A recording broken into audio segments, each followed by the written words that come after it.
Hi, and welcome back to part 5 of my kitchen makeover. Yesterday I degreased and cleaned the cabinets and drawers, gave everything a scuff sand and sprayed the poles aged gold like the plug sockets. Which means today everything will get a coat of primer. Before I start, I remove all the tape and wipe my surfaces down with mineral spirits.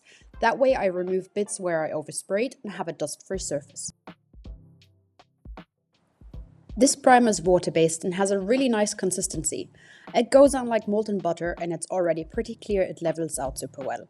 I don't think I need a second coat, which saves me some time as there are a ton of pieces to paint. As things stand, I will not even have to sand between this layer and the paint.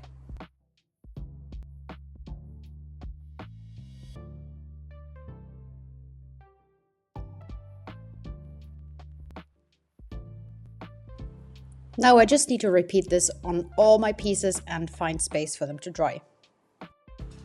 So, see you again here tomorrow for the next step in my kitchen saga and paint color reveal. Bye bye!